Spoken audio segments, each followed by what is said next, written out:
Good day, everyone. Our topic for today is about the stages of child development. Child development is the physical, cognitive, emotional, and social changes that children go through from birth to adolescence. So, ay mga stages ang child development sa iyang physical, cognitive, emotional, o social changes. Each stage has unique characteristics, and developmental milestone. So naani siya 8 ka stages sa among report sa child development. And then ang one nga part kay si Gia Pidena ang mag-report. So the first stage is the prenatal stage or the conception to birth. Developmental inside the mother's womb. So also matapik or apel sa child developmental ang sa kuan pa lang sa inside sa the mother's womb pa lang kay makuan mo nito nga kung naon sa pag-growth ang kuan ang bata, di ba? So natay pinakauna is the germinal stage, 0 to 2 weeks. Fertilization happens, zygote begins cell division, then implementation in the uterus, and then the second weeks, which is 2 to 8 weeks, the embryonic stage, organs and basic structures form, heart begins to beat, and then formation of brain, spinal cord, limbs, and then very sensitive to harmful substances. Then we have the 8 weeks before birth or to birth, fetal stage, major growth and organ development. Brain develops rapidly.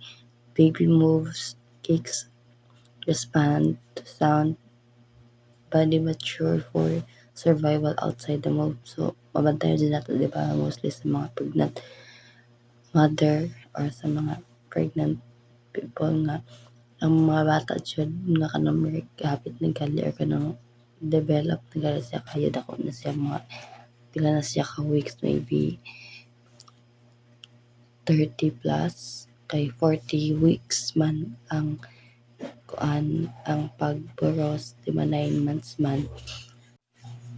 So ato man jud pabantayan, di ba, mostly sa mga pregnant mother nga po kanang hapit na gali lang kuan pagpanganak kay na jud na yung mga movement inside the womb, di ba, kanang ma-feel ninyo na yung mga kicks mga bata, di ba, kanang mo liok jud sila ba sulod sa womb sa mama. So next we have the infancy, 0 to 2 years old. So ang pag-anak na ni sa mama after the birth na ni siya. So 0 to 2 years old natin na siya. First is to sensory development, sees, hears, na I learn to sit, crawl, walk, iyang fine motor, mong kuan na mang andar na, di ba? Which is, di ba man jud as in ang gross motor ang andar kay ang motor skills pinakauna jud ang kaningan na kay ang fine motor sa kay sa baby on man small muscle sa magamit is the fingers or the toes pa nga gali siya ang babae nga napagali siya ang magamit dili as in kanang katudjong kuan tong mga magtindog na, di ba, mamajud na siya 0 to 2 years old. Pero mostly jud mga karon mga bata 1 to 2 years old maka kuan na sila makakamang makatindog na jud na sila. And then strong attachment to caregivers, express emotion, joy, fear, anger.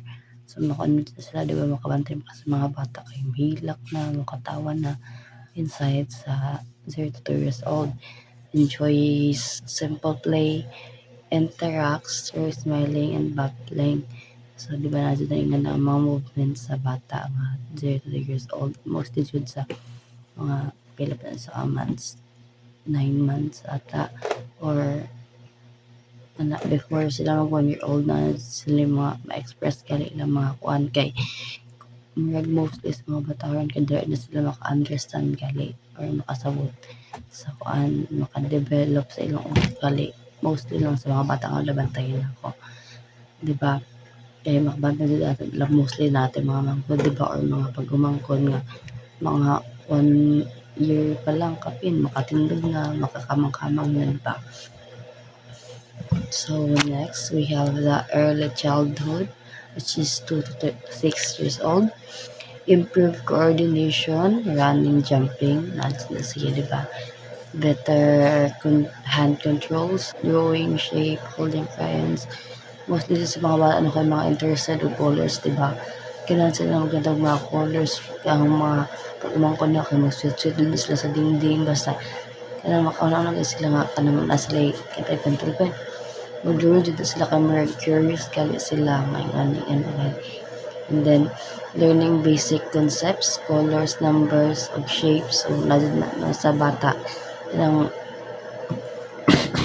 nasa yung mga bata nga interested sa color, interested sa shapes, o sa numbers, di ba, mga kuan lang siya, baka nang gali siya, kuan nga mga learning, kay, di ba, mga bata din, di ba, kadali sila kanang curious sila kayo ba sa mga butang gali.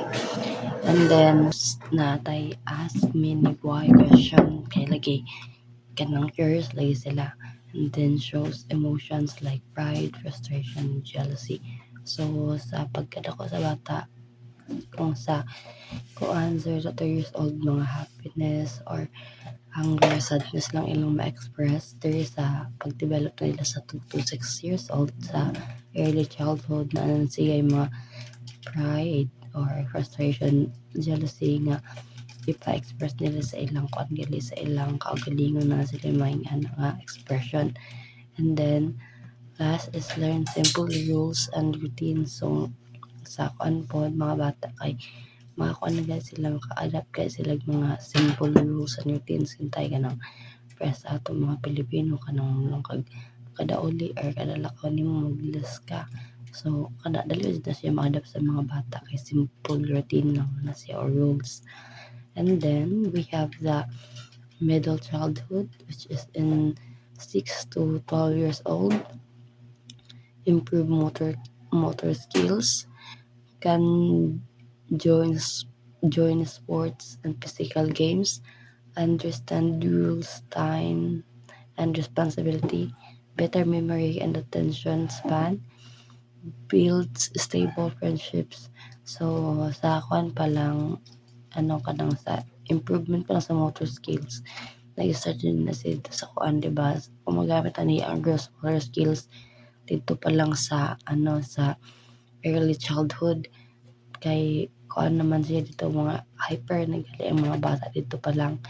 And then dahil sa kuan sa middle childhood, mas na-improve na ang iyang motor skills, kay pwede naman siya active na siya sa mga sports nga nagali, pwede na siya magdagan og pila ka kuan meter. And then di ba, mas active jud ang bata nga magamit sa iyang motor skills, tapos makasabot na pud siya sa mga times, rules, o responsibilities.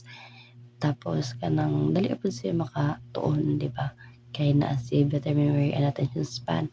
And then there na mag-start ang friendships or maka-build siya mga relationship sa iyang palibot inside sa middle childhood, which is 6 to 12 years old. And then ang next part nga ni kay si GFD na ang mag-report. So thank you for listening.